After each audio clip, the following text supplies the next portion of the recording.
Afghan forces have hit back at the Taliban's rising assaults across several key cities in Afghanistan. The Afghan government bombed Taliban positions after the insurgents swarmed major cities. Hundreds of commandos were deployed to the western city of Herat, while authorities in the southern city of Lashkargah called for more troops to rein in the assaults. Afghan airstrikes left scores dead. Humanitarian organisation Emergency said its hospital in Lashkargah was 90% full after receiving dozens of casualties. In another day of dramatic clashes between the insurgents and Afghan forces, fighting continued on Herat's outskirts overnight, with airstrikes targeting Taliban positions.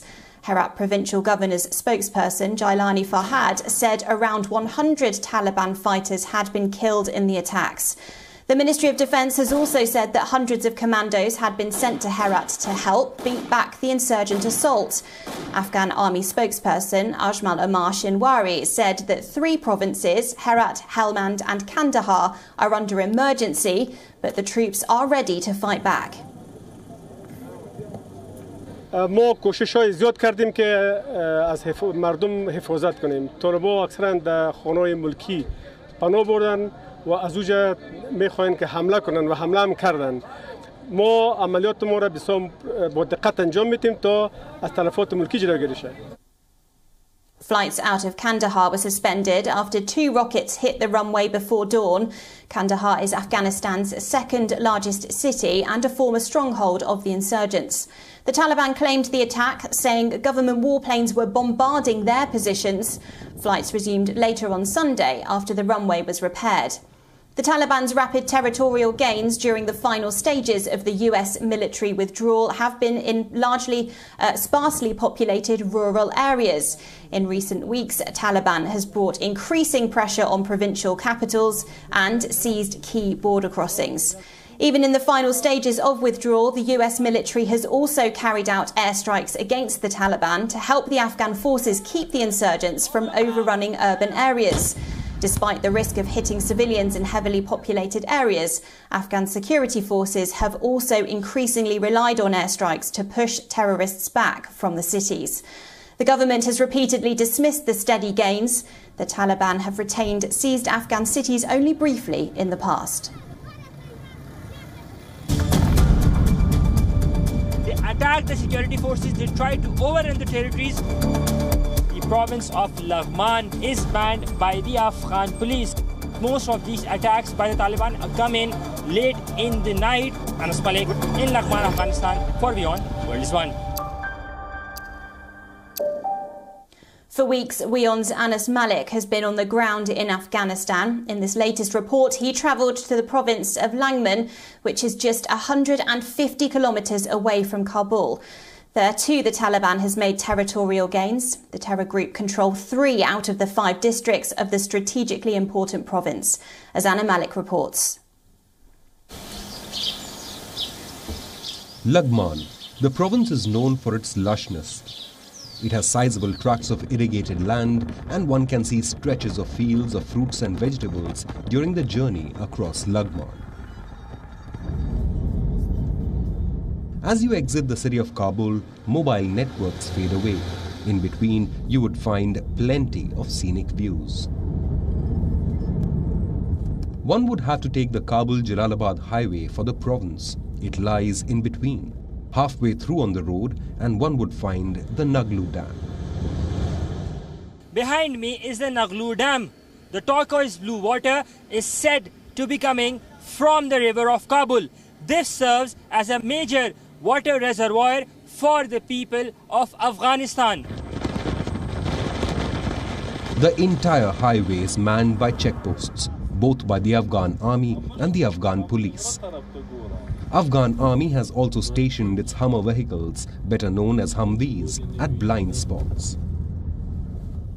Usually these mountains, these rugged mountains, are taken as a cover by terrorists. They come down from the mountains, they try to overrun the city and then try to flee back to the mountains. So they've been stationed at these blind spots in order to thwart any terror-linked activity any activity by terror-linked elements with regards to the city's takeover or with regards to kidnaps as well. The Afghan army has been stationed at the highway all along from Kabul all the way to Laghman.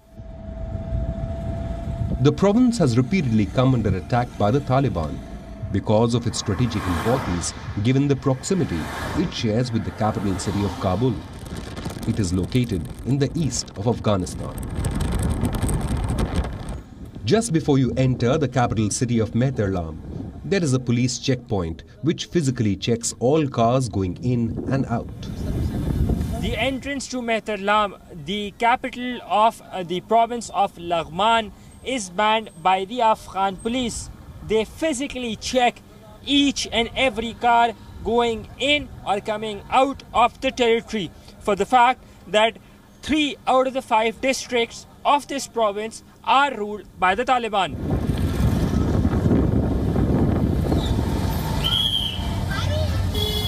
The scene in the city, which runs for about 6 kilometers on the road with its hustle and bustle, is in stark contrast to where we have travelled from.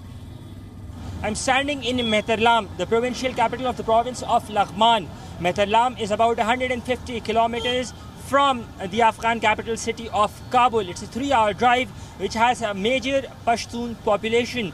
There are 5 districts in the province of Laghman. 3 among those 5 are being ruled by the Taliban. There have been multiple attacks by the Taliban to take over the territory of Mehterlam, but they have been thwarted time and again. I'm standing in the main bazaar. You can see there are people, there's life that's going on as usual. We went to a point there where the Taliban have had a checkpost over there, and beyond that, it's their territory. This is the main chalk or the main circle of the government of Laghman, which is known as Chowk Vilayat Mehterlam. Just 6 kilometers beyond is the last checkpoint, beyond which the Afghan government-controlled territory ends. We were advised not to go beyond the checkpoint. To the north of this capital, or to the north of this province, is Nuristan, and to the east is the province of Kunar. Both are the hotbed of Taliban and the Islamic State, both. There has been fighting, there has been repeated attacks. Beyond this checkpost that is behind me, which has the Afghan flag, is where the Taliban rule the territory. Beyond this, it's not safe. We've been advised to not travel beyond this point. There have been attacks repeatedly on the capital of Mehterlam, on the capital of Laghman, the city of Mehterlam, where I'm standing, by the Afghan Taliban, but the Afghan Taliban have not been able to take absolute control of Laghman province itself. It has 5 districts and a majority Pashtun population. There have been attacks in and out, and locals tell me that most of these attacks take place in the night. During the day, it's safe to travel. We decided to take a drive to witness what is beyond this checkpoint. About 100 meters apart lay a pile of rubble on the main road. The locals said that this demarcation was done by the Taliban. It was their checkpoint where at a time only one car could pass through from either of the sides. After a short drive, we decided to head back to the city center to witness the contrast of the life that goes on just some meters ahead of Taliban-controlled territory. The locals fear the Taliban. They fear the wrath of the militant group, fear it enough to speak on camera about it. There have been attacks by the militant groups during the night. The Taliban control at least 3 out of the 5 districts of the province and have a shadow body to oversee matters of the province. Off camera, they hope that the government acts so that the gains of the past 20 years are not undone. With Anas Malik in Afghanistan, Bureau Report, WION, World is One. Israel has been joined by its key allies in blaming Iran for a deadly tanker attack off the coast of Oman. The United States and Britain have thrown support behind investigations into the attack despite Tehran's denial. Israel accused Iran of a drone attack on the vessel, the MV Mercer Street, last week in the Arabian Sea. A British security guard and a Romanian crew member were killed. Israel also pressed for international action against Iran. The tanker was managed by prominent Israeli billionaire Eyal Ofer. It's reported that several unmanned Iranian drones appear to have carried out the attack, which was the fifth attack against a ship connected to Israel since February. The MV Mercer Street was travelling from Tanzania to the United Arab Emirates with no cargo aboard when it was struck. Along with Israel, the United States has also blamed Iran for the deadly attack. A statement by the US State Department read, "Upon review of the available information, we are confident that Iran conducted this attack which killed 2 innocent people." The United States will not just help investigate the attack, it has in fact vowed an appropriate response. US Secretary of State Antony Blinken spoke with his Israeli counterpart Yair Lapid, and both sides have agreed to work with other allies to investigate the facts, provide support and consider the appropriate next steps. Britain also confirmed its support to Israel, saying it believes the attack on the MV Mercer Street was carried out by Iran and was deliberate, targeted and unlawful. The UK has called on Iran to immediately cease actions that risk regional and international peace and security. Statements from the US and UK came after Israeli Prime Minister Naftali Bennett said there was evidence linking Iran to the attack. Following the incident, Israel has profiled Tehran as an exporter of terrorism. אז אני קובע באופן מוחלט, איראן היא שביצעה את התקיפה כנגד הספינה. אנחנו בכל מקרה יודעים להעביר את המסר לאיראן בדרכים שלנו.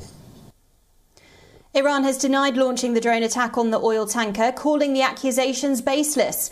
Condemning Israel's remarks, Iran's Foreign Ministry spokesperson Saeed Khatibzadeh said that Iran will not hesitate for a moment to defend its interests and national security.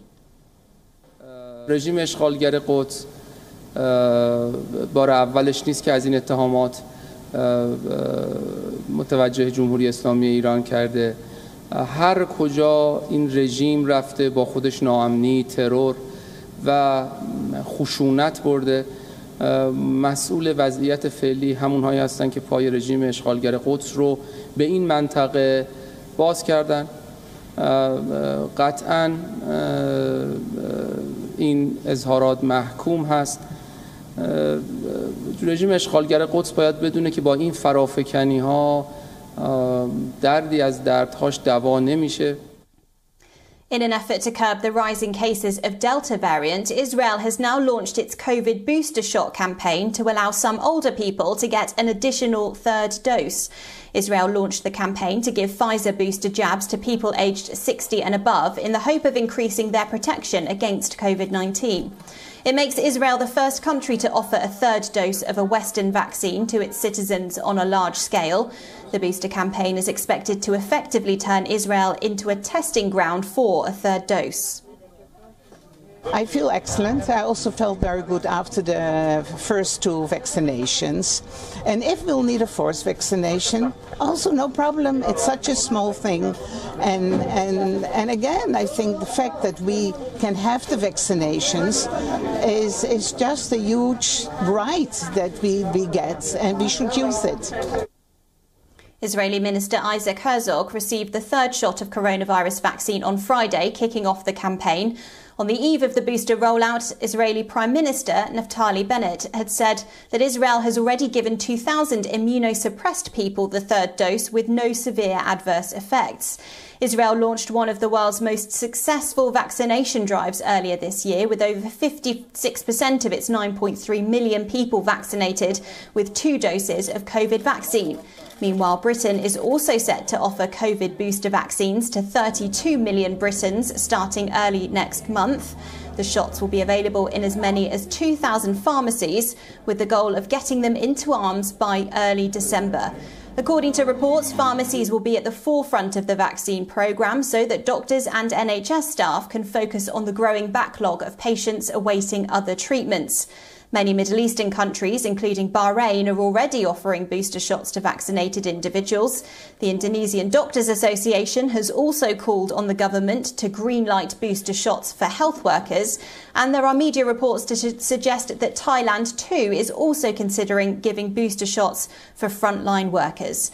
China is also studying whether it is necessary to give additional doses to vulnerable groups and high-risk workers in order to boost immunity.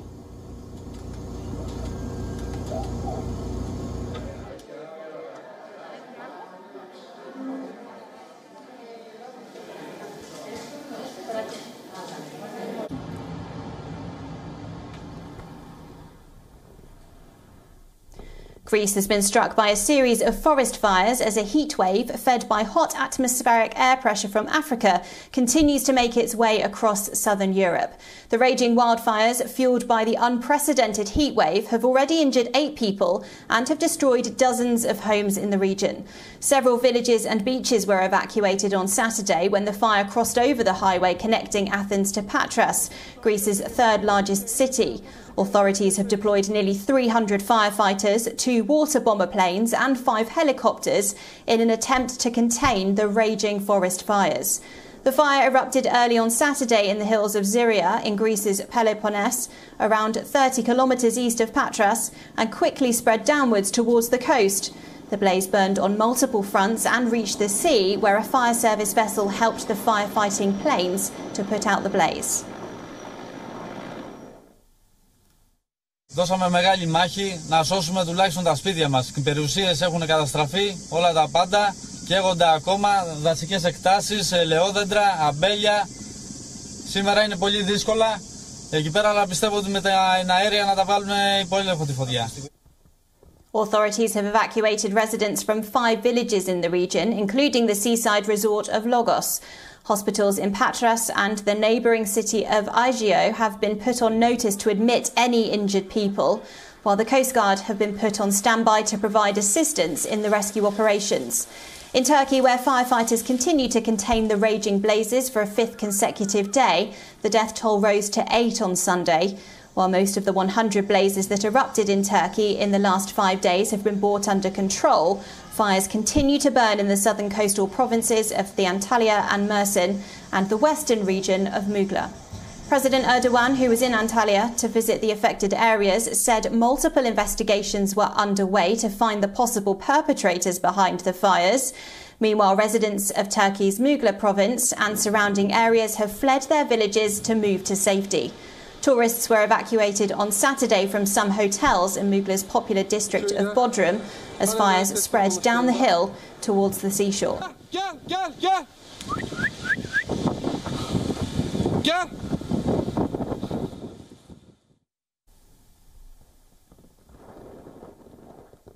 Two humanitarian rescue ships pulled 394 migrants from a dangerously overcrowded wooden boat in the Mediterranean Sea off Tunisia. The operation lasted around 6 hours. Many on board were seen jumping off the boat and trying to swim after the boat's engine stopped working and it started taking in water. The migrants were mainly from Morocco, Bangladesh, Egypt and Syria.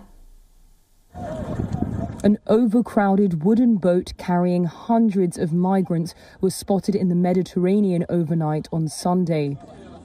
At least 394 migrants were rescued by German and French NGO ships Sea-Watch 3 and Ocean Viking in an operation that lasted 6 hours, according to a Reuters witness. Many on board were seen jumping off the boat and trying to swim as humanitarian workers scrambled to hand out life jackets. It was not clear if there were any deaths or injuries among the migrants, who were mainly men from Morocco, Bangladesh, Egypt and Syria. They were eventually rescued in Tunisian waters 42 miles from the North African coast. The witness said their engine had stopped working and their boat started taking in water.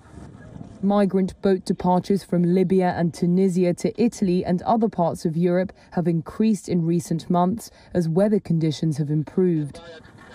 The International Organization for Migration says more than 1,100 people have died this year in the Mediterranean, fleeing conflict and poverty in Africa and the Middle East. When we talk about Kashmir's iconic Dal Lake, what comes to your mind? Possibly a Shikara boat ride or the houseboats. But the valley's top tourist attraction is also known for its floating vegetable market.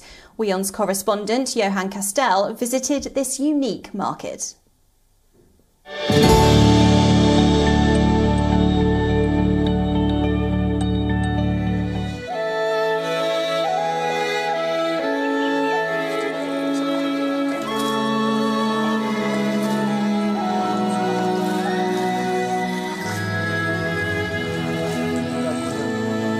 Farmers markets are all the rage these days, and I'm going to one that's both unique and spectacular, on the back channels of the Dal Lake. This is where Kashmiri farmers trade their fresh produce with each other early in the morning. I've tied up with one of them to see how the market functions. Bilal Ahmed, a boat owner, is taking me to meet Mustafa, who's been selling vegetables here for many decades. As we approach the floating market, one of the largest of its kind in Asia, the sky starts catching the first light of dawn.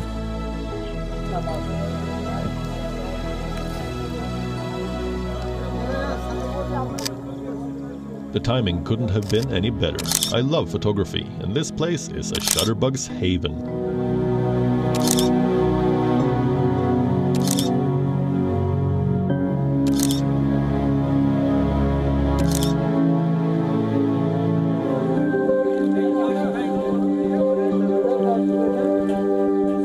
So much energy and frantic activity.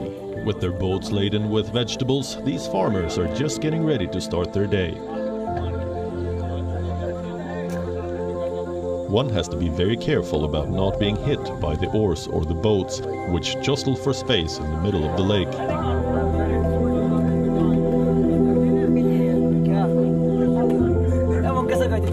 I want to be a part of this remarkable experience. I volunteered to help Mustafa sell his produce today. Kitna 2 kilo Torella? 50 rupees. 50s. 100 rupees. No, 100 rupees. 100 rupees. 100 rupees. Good price. 100 rupees. 2 kilo. 2 kilo. 2 kilo Torella. Okay. Badhiya, badhiya. Bas. 50. 10 kilos. Wow. We were lucky, boss. We're selling everything.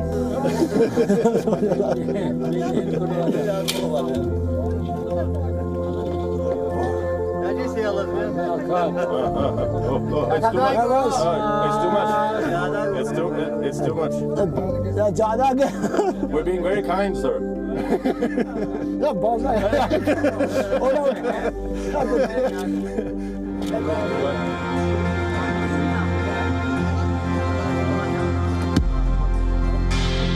These sellers have been here for decades, and before them, their forefathers. Kashmiris have been trading like this for almost 200 years. They gather every day in the center of the lake at the crack of dawn and wrap up just as sunlight hits the waters.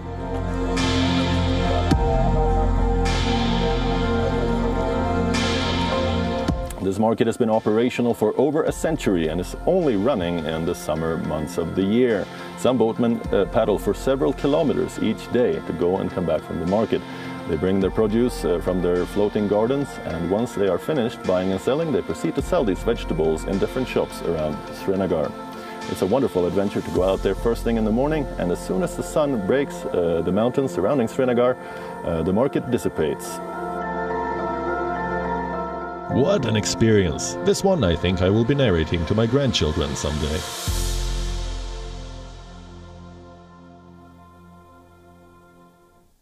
Well, that's all we have time for on this edition of WION Live Broadcast from London. But for more global news and updates, stay tuned to WION. World is One.